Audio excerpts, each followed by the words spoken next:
Finally ফেনীতে আমার ছোট বোন তুনের সাথে দেখা হয়ে গেছে। অনেক দিন ধরে আমরা দেখা করব বলে আমাদের দেখা হচ্ছিল না, হয়তো বা ওরা ব্যস্ত, না হয় আমি ব্যস্ত, বাট আমাদের ইচ্ছে ছিল যে আমরা দেখা করব একসাথে। যাই হোক, এরপরে আমাদের দেখা হয়ে গেছে। ওর সাথে দেখা হয়ে আমার এত বেশি ভালো লাগতেছে, আমি তো জাস্ট বলে বুঝাইতে পারবো না। আমার মন চাইতেছে ওরে একদম কোলে নিয়ে বসে থাকি। ছোট বাচ্চাদেরকে মানুষে যেরকম কোলে নিয়ে ট্রিট করে, আমার মন চাইতেছে ওরে ওরকম ট্রিট করে। আমার তো ওকে এত বেশি ভালো লাগতেছে, ও অনেক মিশুক, অনেক ভালো একটা মেয়ে। প্রথম দেখা, তারপরেও মনে হচ্ছে যে আমরা আরো আগে থেকেই পরিচিত, আমাদের আরো অনেকবার দেখা হয়েছে, এরকমটাই মনে হচ্ছে। মানে এত বেশি আন্তরিকতা ছিল আমাদের মধ্যে, মানে অনেক ভালো লাগছে, অনেক ভালো লাগছে। ও তো সারাক্ষণই হাসি, মুখের মধ্যে হাসিটা লেগে আছে। সব থেকে প্রশংসনীয় হচ্ছে কি, ওর চুলগুলো মাশাআল্লাহ এত বেশি সুন্দর ছিল, আমি তো একদম ক্রাশ খেয়ে গেছি ওর চুলের উপরে। এখন আমার চুল দেখে কেউ আবার অজ্ঞান হয়ে যায় না, আমার চুলগুলো এমনিতেও নুডলস, সেটা আমি নিজেও জানি। আমার চুলগুলোর মাঝে মধ্যে আমার মন চায় যে একদম কাটি ছোট করে ফেলি। যাই হোক, এরপরে আমরা এখানে অনেক গল্প করতেছিলাম, অনেক কথা বলতেছিলাম, তারপরে আরো অনেক অনেক হাসতেছিলাম, কি কি বলে জানি একদম সব উল্টাই ফেলতেছি।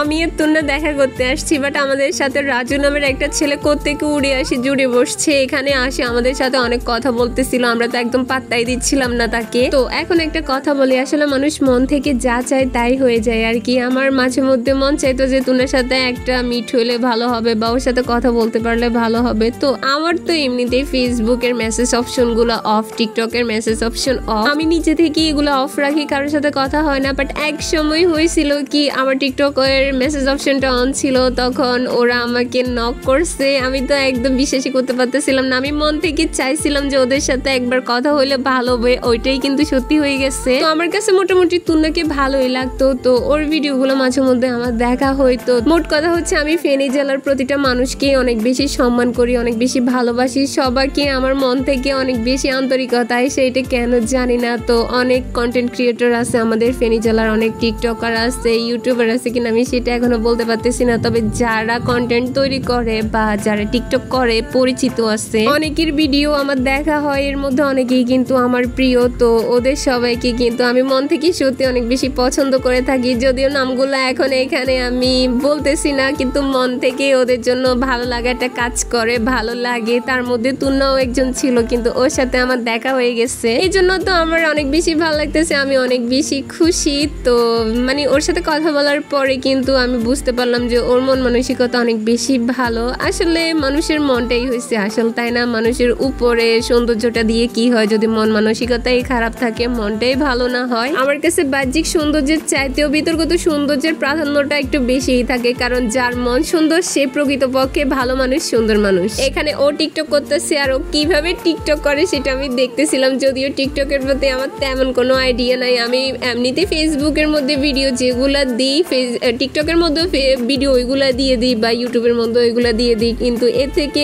বাহ্যিকভাবে আমি টিকটক বানাইতেও পারি না, আমি বুঝিও না। তো ও কিভাবে এখানে টিকটক বানাইতেছে সেটা দেখতেছিলাম। যাই হোক, আমাদের দেখা সাক্ষাৎ হলো, তারপরে খাওয়া দাওয়া করার পর আমরা চলে যাচ্ছিলাম। বাট চলে যাওয়ার সময় আমার তো অনেক বেশি ওদের জন্য খারাপ লাগতেছিল, মিস করতেছিলাম, কারণ ওদেরকে মানে আমার মনে হচ্ছে যে ওদেরকে ছেড়ে যেতে আমার কষ্ট হইতেছে, এরকম একটা লাগতেছিল আমার কাছে। আর রাজুর কথা কি বলবো, খুব ভালো একটা ছেলে, খুব মিশুক একটা ছেলে। ওর সাথে কথা বলে আমার মনে হচ্ছিল যে ও আমার মানে অনেক দিনের চেনা পরিচিত, ও এত তাড়াতাড়ি মানুষের সাথে ভালো একটা বন্ডিং এ চলে আসতে পারে, এটা না দেখলেই বোঝা যাবে না। ওকে বলতেছিলাম যে তোর চুলগুলো কাটে দিয়ে তোকে একদম এখন অনেক হিরো হিরো লাগতেছে, তখন তো অনেক বেশি ভেটকেতেছে, ও চুলের প্রশংসা করতেছে, ছাপড়ি মার্কা চুলগুলার। আমি ওর চুলগুলো কাটি দেওয়াতে এত বেশি খুশি হয়েছি, আমার মনে হয় যে পুরো ফেনী জেলার মধ্যে ওরে যতজনের চিনি ওর চুলগুলো যে কাটি দিয়েছে, এটার জন্য সবাই অনেক বেশি খুশি হয়েছে। আমি তো স্পেশালি অনেক বেশি খুশি হয়েছি, কারণ ওর ছাপড়ি মার্কা চুলগুলোর জন্য এত বেশি হাসি আসতো। আর ওরে আমি বলতেছিলাম যে এই রাজু ভালো হয়ে যা, ভালো হইতে পয়সা লাগে না। ও আমারে বলতেছে এই রাশিয়ান চুপ কর, রাশিয়ান কম কথা বল। ও আমারে রাশিয়ান বলে চেতাইতেছিল, তখন আমার ইচ্ছা করতেছে ওর টোনাটা একটু চিবি দিই। আর ওদের মনের কথা কি বলবো, এদের মন এত ভালো যে। যাই হোক, তারপরে আমরা দেখা সাক্ষাৎ করলাম, আমরা অনেকক্ষণ কথাবার্তা বলার পর তারপরে আমরা চলে যাচ্ছিলাম। বাট আমি ওদেরকে অনেক মিস করতেছি, এখনো মিস করতেছি গাইস।